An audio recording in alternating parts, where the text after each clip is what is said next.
Batman has always been the brooding mastermind. With enough time and preparation, he could win any fight. Yet this is just another aspect of his utmost paranoia. Eternally tortured by his parents' death, he will never reach happiness, no matter how hard he tries to have it. Would having a Robin help with this loneliness? Does Batman need a Robin? In May 1939, thanks to the cooperative efforts of Bill Finger and Bob Kane, the character known as Batman appeared in Detective Comics number 27. Though the Batman in Gotham we know and love wasn't cemented until years, for some aspects even decades later, and Bruce himself has gone through countless moral iterations. But he was always the gothic savior drenched in horror. Not the first comic book hero to do this, and certainly not the last, yet he clearly is the most popular. However, at first the brooding hero wasn't selling well. People liked the animal-themed Cape Detective, but he was missing something. When off on his adventures, Batman didn't have anyone to talk to, no one to bounce off of. No Watson to his Holmes. Sometimes he could speak with Alfred, and he could always strengthen their bond and talk more, but the writers had a better idea. 11 months after Detective Comics number 27, Robin made his debut. Not only could Batman explain his actions as he does them and have a reasonable justification for why he does that, but the comics could now snatch another piece of the pie in the market. Because of Robin, DC Comics sold exponentially better now that children were more interested in reading Batman comics, at least more interested than they were before. And this was all because they could imagine they were this child going along with Batman, helping him with his escapades. This was all fine and dandy, but there are inherent flaws in bringing a child into what Batman himself refers to as a war zone. This being a comic book universe, there are some suspensions of disbelief, but it still doesn't make sense.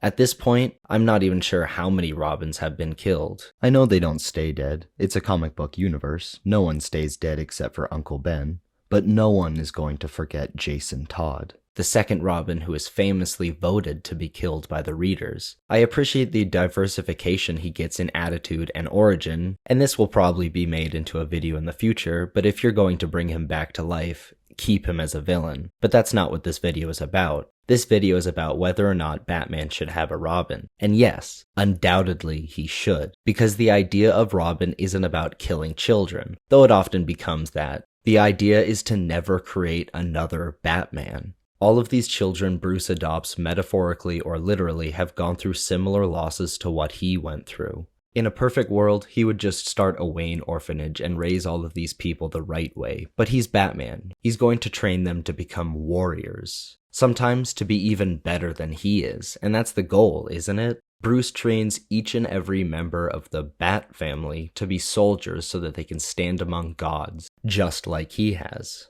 Dick is a little awkward, especially at first, but he was meant to be, and is, a better Batman than Bruce ever was. Jason is a more effective Batman. Tim has always been the best detective. Stephanie is the best tracker. Damian is utterly ruthless, so there's that. There's so many more to name, and that's the point. Because Batman shouldn't just have a Robin, he should have a dozen. It would be hard to give attention and focus to more than one, so they would never be protagonists or main players unless there was a story some filmmaker wanted to tell. But I think done right, a Batman with a dozen Robins running around could be an incredible concept. It would be significantly better to organically build up all the Robins and Bat children, but Hollywood missed their chance. They could have done it with Ben Affleck's Batman, even hinting at that, but it was never capitalized on.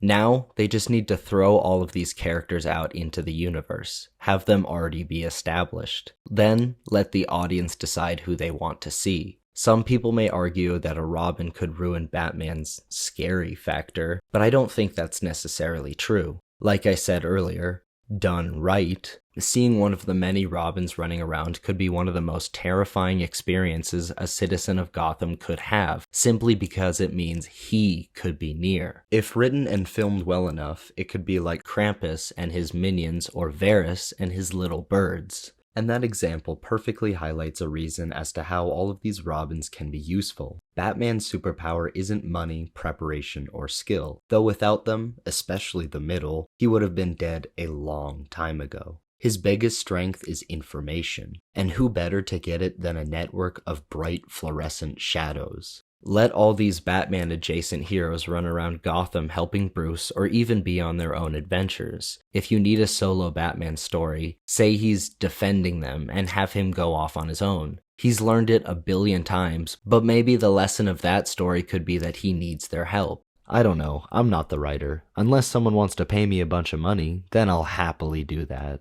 Apparently, the next Batman films we're going to see will have some sort of iteration of Robin. Matt Reeves' sequel to The Batman reportedly has Dick Grayson. And Andy Muschietti's Brave and the Bold is confirmed to be a Damian Wayne story. So obviously Hollywood is catching on. People want to see new and creative iterations of things we already know, and proved it with how successful The Batman in 2022 was. I'll always root for the little guy and support independent projects and original ideas, all the way from comic writers to movie directors, but I'm also fine with seeing 5 superhero movies a year and a constant stream of Batman throughout all of that. But to be successful and stand out amongst the dozens of other superhero flicks, new concepts and ideas need to be explored. And I think a fleet of Batbirds could be just the change we need. Thank you for watching. Make sure to like, subscribe, and enjoy a delicious sandwich.